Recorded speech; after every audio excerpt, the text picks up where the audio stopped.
Presentasi mata pelajaran IPS Hayan Al-Fatih Daulay kelas 7A. Ya, tentang apa yang dimaksud dengan kebutuhan, 3 macam kegiatan ekonomi, dan apa itu kreativitas. Di bab 4, saya akan membahas tentang apa itu masa praaksara, tradisi megalitik, dan teori masuknya kebudayaan Hindu-Buddha ke dalam Indonesia. Yang pertama, saya akan bahas tentang bab 3, tentang apa yang dimaksud dengan kebutuhan. Kebutuhan adalah suatu keinginan manusia terhadap suatu barang atau jasa dan menuntut adanya pemenuhan. Apabila tidak dipenuhi, akan berdampak negatif pada kelangsungan hidupnya. Ya, saya akan bahas tentang kegiatan ekonomi, macam-macam kegiatan ekonomi. Kegiatan ekonomi ini ada 3, yaitu produksi, distribusi, dan konsumsi. Pertama, produksi. Apa itu produksi? Produksi adalah kegiatan untuk menghasilkan barang jasa untuk memperoleh keuntungan dan memenuhi kebutuhan konsumen. Selanjutnya ada distribusi. Distribusi adalah kegiatan menyalurkan barang dari produsen kepada konsumen. Sistem distribusi langsung, distribusi semi langsung, dan distribusi tidak langsung. Selanjutnya ada konsumsi. Adalah kegiatan memakai, menggunakan, atau menghabiskan kegunaan barang jasa, baik secara berangsur-angsur atau sekaligus habis. Selanjutnya saya akan membahas tentang apa itu kreativitas.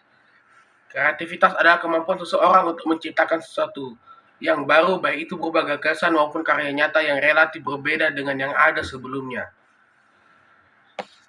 Selanjutnya saya akan membahas tentang bab 4. Jadi ada apa itu masa praaksara? Masa praaksara adalah masa sebelum mengenal tulisan. Jadi manusia pada masa praaksara ini sama sekali belum ada yang mengenal tulisan. Macam-macam tradisi megalitik. Megalitik berasal dari kata mega yang artinya besar dan litos yang artinya baru. Jadi megalitik berarti batu besar. Tradisi megalitik ini ada banyak. Salah satunya menhir. Adalah bangunan berupa batu tegak atau tugu yang berfungsi sebagai pemujaan roh nenek moyang atau tanda peringatan untuk orang yang telah meninggal. Selanjutnya ada dolmen. Dolmen ini berfungsi sebagai persembahan arwah leluhur. Selain dari itu, dolmen juga berfungsi sebagai tempat duduk untuk kepala suku. Selanjutnya ada kubur peti batu. Kubur peti batu adalah tempat menyimpan mayat. Kubur peti batu ini dibentuk dari 6 buah papan batu dan sebuah penutup peti. Papan batu disusun secara langsung dalam lubang yang telah disiapkan terlebih dahulu dan biasanya diletakkan membujur ke arah sungai atau gunung. Selanjutnya ada waruga. Waruga merupakan peti kubur batu dalam ukuran yang kecil, bentuknya kubus dan bulat. Waruga banyak ditemukan di Sulawesi Tengah. Selanjutnya ada sarkofagus. Adalah bangunan berupa kubur batu yang berbentuk seperti lesung dan diberi tutup. Sarkofagus banyak ditemukan di daerah Bali. Selanjutnya ada punden bunda yang berfungsi sebagai tempat pemujaan terhadap roh nenek moyang. Selanjutnya ada patung.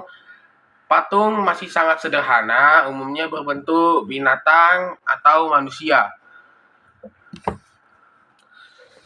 Teori-teori penyebaran kebudayaan Hindu-Buddha ke dalam Indonesia ini ada 4, yaitu teori Waisya, teori Kesatria, teori Brahmana, dan teori arus balik.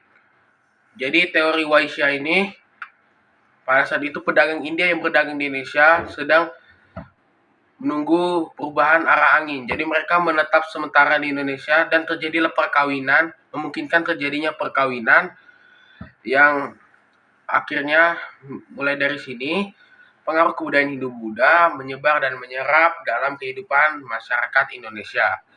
Selanjutnya ada teori kesatria.